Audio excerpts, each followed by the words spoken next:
What's going on, party people? It is Friday, and you know what that means. It's time for another episode of the 3D. 3D. That is the Drew Dickinson Diatribe, and it drops each and every Friday right here on the Soccer Down Here network. The main topic of discussion each and every week, of course, is my beloved Manchester United, and I am not going to waste anyone's time. We're going to jump right into it. Of course, we heard a couple days ago that Ineos had finished their postseason review, and Erik ten Hag is here to stay. His current deal expires at the end of next season, and the club has an option to extend for 12 months. Well, the United Brass met with Ten Hag in Ibiza, Spain, and both parties want to continue, even so much that Ten Hag and Ineos are currently working on a 2-year extension, and that comes from the great Fabrizio Romano. Some crazy things have come out just today from Laurie Whitwell of The Athletic, who is a very respected Manchester United reporter. He released a very interesting piece today, saw through Twitter, and I even read the article myself, mostly discussing why Ten Hag was under fire and certain issues that he had to deal with throughout the entirety of his second season. I'm going to go ahead and read a few excerpts from Laurie's article, and we're going to go ahead and start with Eric. United want to reduce Ten Hag's role in recruitment, and he is open to do that, and they want a new head of recruitment. Till this day, Ten Hag still talks about the effect that Frankie de Jong would have had on the squad. Ten Hag also really liked Declan Rice and pushed for him last summer and the one before, meaning his very first summer in charge. Ten Hag also wanted Dumfries and a swap with Inter for Diogo Dalot. That was discussed, but money was an issue. I think in hindsight, Ten Hag would agree, and everyone else, even me, that thankfully that didn't happen because Diogo Dalot has emerged into one of the best fullbacks in world football. And you know what we all kind of knew, but didn't know this from the jump. But when Ten Hag first came into United, he wanted Cody Gakpo as his striker, very first, one of his first signings. And obviously that didn't happen. We pushed for him, in the transfer window, but obviously he ended up going to Liverpool. Now, there's a few more excerpts that I'm going to read, but before I do that, I want to talk about some of the outgoings for Manchester United, and you'll understand why I want to hold off for the rest of Laurie's things until now. Mason Greenwood looks to be on his way out. Juventus seems to be the destination. That deal is getting closer and closer, with Juve willing to pay the 40 to 50 million pound asking price. Omari Forson, the English native, will leave Manchester United once his contract runs out this summer. He has already agreed to terms and will join Serie A club Monza. Now, back to Laurie Whitwell and his report in The Athletic, and we're going to jump back into, if you will, the Jadon Sancho saga. So we all know Sancho basically got kicked off the team, to put it bluntly. He was called out by Ten Hag for his training regimen.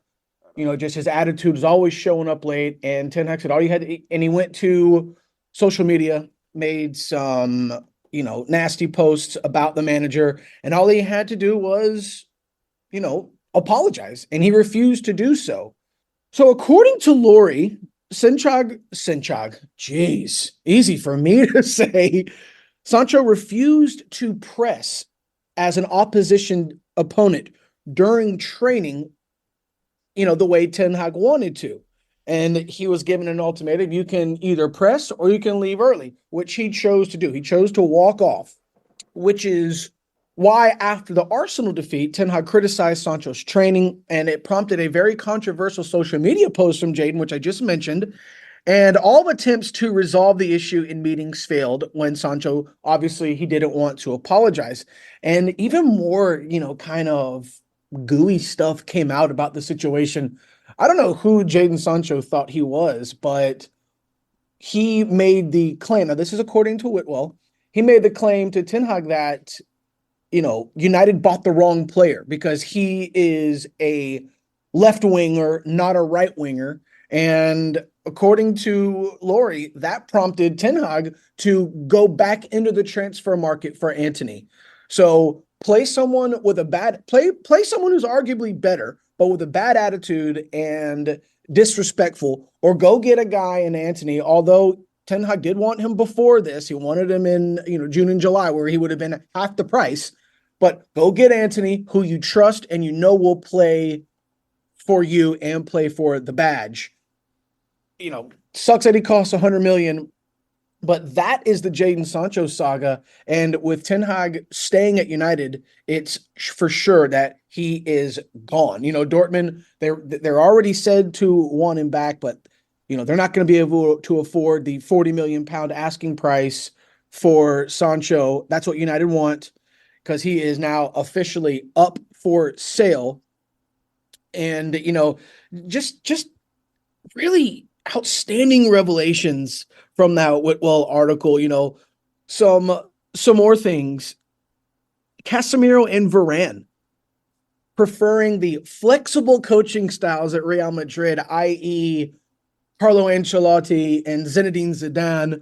And they expressed dissatisfaction with Ten Hag's quote-unquote rigid approach. According to Laurie, despite their concerns, United staff defended Ten Hag's methods due to differences between the clubs and leagues. Ten Hag pushed for, okay, now this next one is a goodie because you guys know how much I just heaped on this throughout the season. Ten Hag pushed for a high defensive line, but the team often dropped back, leaving gaps in the midfield. We don't need to get into it because we saw how much the other opponents just attacked that gap in the midfield. And I would just ad nauseum, I would talk about it in the 3Ds during the season this past year. But, we saw the partnership of Varane and Martinez back in the FA Cup final, and it was just totally different. Even with Casemiro sometimes and Maguire, or Casemiro and Varane, we saw that high line. We saw the non-laziness that the players wanted, don't want to run back because they can't do it, blah, blah, blah, blah, blah. Whatever it was, it's just a testament of us who wanted Ten Hag to stay, because we saw what he did at Ajax. We knew he wasn't a bad coach. Yes, there were blunders. We were out of Europe before Christmas, finished 8th, whatever you want to say, okay? Yes, I get it. Injuries, okay. But these things coming out at the end of the season really shed some light onto the manager and the coach and the philosophist of the game of football, game of soccer, that Ten Hag really is. And like I said, just outstanding revelations. All this just in one season, folks. Things are really starting to come to light. Maybe this is why Casemiro played the way he did. He wasn't happy. Maybe this is why Varane was injured so much. But look, guys, Varane is gone. That's a definite. And I expect Casemiro to depart as well. Look, they're both top players, obviously in their prime, each 5 Champions League with Madrid. Outstanding. 2 of world football's greatest players ever, really.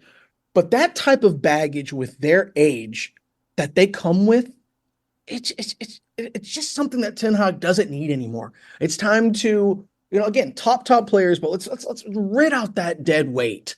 Okay? It's on to bigger and brighter things. It's a new day for Manchester United. Also read some interesting reports that Ineos are going to be putting 50 million into Carrington, which you all remember the Ronaldo Piers Morgan interview. Ronaldo, one of the things that he criticized the most was the same hot tub that he laid in 2009 was still at Carrington when he was there in 2023. So good news for Manchester United players. Maybe that'll help with some of the nagging injuries that we saw this past summer, or this past year, really. But before we get out of here, some fun conversation, all right? Incomings. I love this. Like I said, I don't deal in rumor and innuendo. I take the word of three fantastic gentlemen: David Ornstein from NBC, Fabrizio Romano, the greatest solo act ever, and from The Athletic, and a very respected, like I said, United correspondent, Lori Whitwell. So let's get into it. Jared Brentwaite, United want him. He's keen on joining. If that's the case, he first CB signing, first center back signing for United, would be personal terms have already been agreed to. Everton wants 70 million pounds, but they are in financial fair play help, to put it bluntly. So they may be forced to lower that price. And second center back, I'm good with either or. 18-year-old Lenny Yoro, he's being pursued as well. French. It said that he wants to go to. He wants Real Madrid if they come. From what I heard, Madrid really want him to. And let's be honest, whoever Madrid want, Madrid get. But it said that United are pursuing both him and Brandthwaite, which would just be fantastic. I would. Lissandro Martinez, Harry Maguire, Jared Brandthwaite, and Lenny Yoro. Come on. All right, now the saga, the Michael Olise saga has begun because he is extremely admired by Ineos and is a priority right-wing signing for United. But we're going to have some competition from Chelsea because, of course, as soon as they knew United was in it, Chelsea ran to Olise himself. They're going to offer him 10 years and probably some outrageous contract. But this is Manchester United. If you have to be persuaded into joining United, go play for the money at Chelsea because we saw how that saga is going. What are they on their fourth coach since Bowley came into the field? So I digress on that. Now, if Casemiro does leave, this is my first choice out of all the players that I'm mentioning today. My first choice signing for the summer would be João Neves, the 19-year-old Portuguese kid currently playing at Benfica.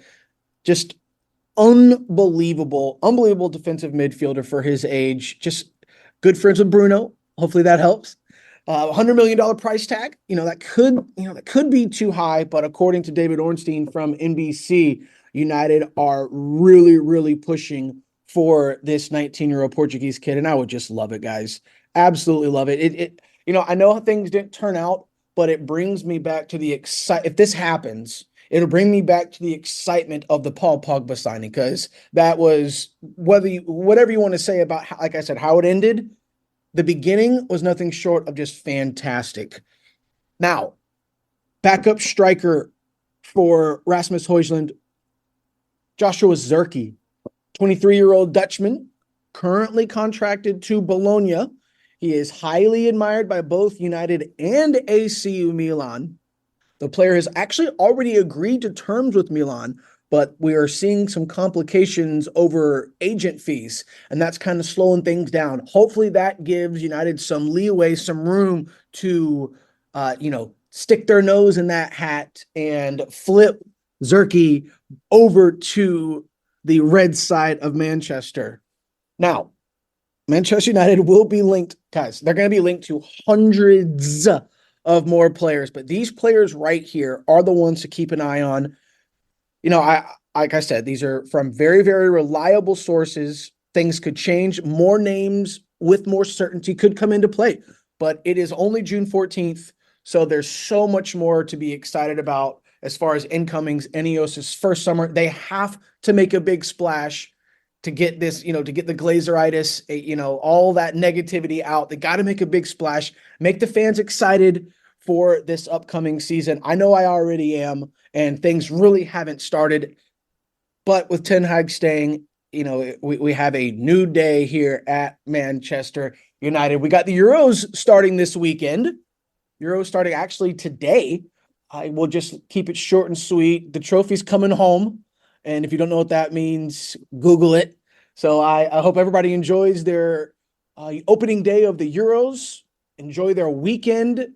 I will speak to everybody maybe on Monday. If not, you'll hear from me definitely next Friday. And if there's any breaking news, any signings, any major outgoings, any sort of news whatsoever regarding Manchester United, you'll be the first to hear it from me. So stay tuned to the Soccer Down Here social media accounts at Soccer Down here on Twitter. And you can follow me on Twitter as well at Dickinson Jr. 18 for all Manchester United news, notes, and discussions.